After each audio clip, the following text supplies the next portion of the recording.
भोंदू बाबा म्हणून ओळखल्या जाणाऱ्या अशोक खरात प्रकरणाने महाराष्ट्राच्या राजकारणात मोठी खळबळ उडवली। या प्रकरणात अनेक राजकीय नेत्यांची नावे पुढे येत असल्याने आरोप प्रत्यारोपांचा धुराळा उडलाय।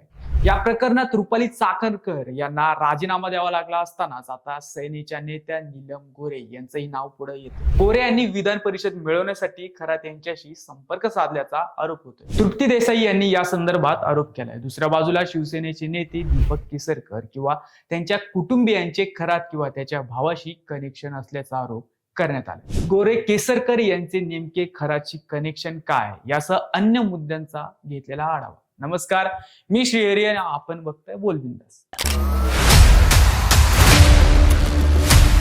अशोक खरात त्याच्यावर भोंदूगिरी, अंधश्रद्धा पसरवणे तसेच काही महिलांशी गैरवर्तन केल्याचे गंभीर आरोप त्याच्यावर आहेत।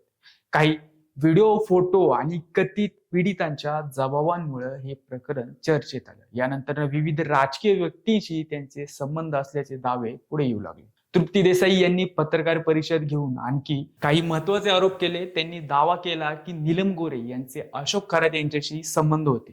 नाशिकमधील एक्सप्रेस इन हॉटेलमध्येही नीलम गोरे आणि अशोक खरात यांची भेट झाली। आमदारकी आणि मंत्रिपदासाठी अनेक वेळा गोरे त्याला भेटला होता असा धक्कादायक आरोपही तृप्ती देसाईंनी केला। नीलम गोरे गेल्या 7 ते 8 वर्षापासून अशोक खरातला ओळखत होत्या। नीलम गोरे याची अशोक खरात यांच्याशी काही आर्थिक देवाणघेवाण आहे का त्याच्याबद्दल SIT चौकशी करायला हवी असंही तृप्ती देसाईंनी सांगितलं। काही फोटो आणि सार्वजनिक कार्यक्रमांमधील उपस्थिती यावरून त्यांच्यात कनेक्शन असल्याचे सूचित केले। देसाई यांनी या प्रकरणाची सखोल चौकशी व्हावी आणि राजकीय दबाव टाकला जात नाही ना याची खात्री करावी अशी मागणी केली।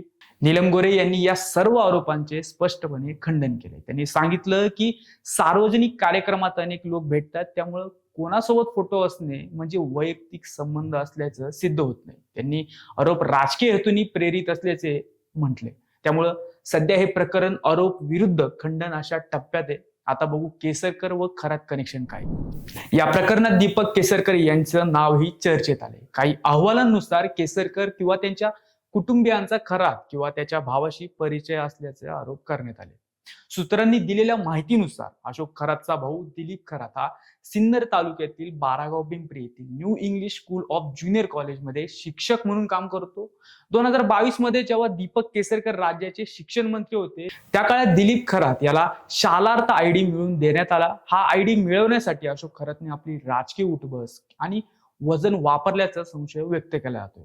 शालार्थ ID मिळवण्याची प्रक्रिया अत्यंत क्लिष्ट आणि पारदर्शक असते, मात्र खरातने थेट मंत्रालयातील किंवा शिक्षण विभागातील वरिष्ठ स्तरावर मध्यस्थी करून ही फाईल मंजूर करून घेतल्याचं बोललं जातं। ID खरा की बोगस? दिलीप खरात याला मिळालेला हा शालार्थ ID कायदेशीर प्रक्रियेतून मिळाला आहे की तो बोगस आहे असा प्रश्न उपस्थित केला जातोय। तर इतर फाईल्सचं काय? केवळ भावासाठीच नाही तर शिक्षण विभागातील अनेक प्रलंबित फाईल्स खरातने आपल्या सेटिंग्सने मार्गी लावल्याची चर्चा शिक्षण विभागात दबक्या आवाजात सुरू आहे। केसरकर यांच्याकडूनही अशा संबंधाचे स्पष्ट समर्थन किंवा तपशीलवार स्पष्टीकरण सार्वजनिक स्तरावर मर्यादित स्वरूपाचे आले।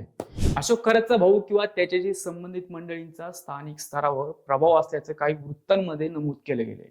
शिवसेनेच्या नीलम गोरे, दीपक केसरकर यांची नावं पुढे आल्यानंतर सेनेचे आणखी काही नेते खरात याच्याशी संबंधित असल्याची कुजबूज सध्या राजकीय वर्तुळात आहे। त्यामुळं राष्ट्रवादी नंतर आता सेनेचा नंबर लागणार का याबाबत उत्सुकता आहे। तुम्हाला काय वाटतं हे कमेंट करून आम्हाला नक्की कळवा आणि अजूनही आमचे चॅनल सबस्क्राईब केलं नसेल तर आत्ताच। जय हिंद।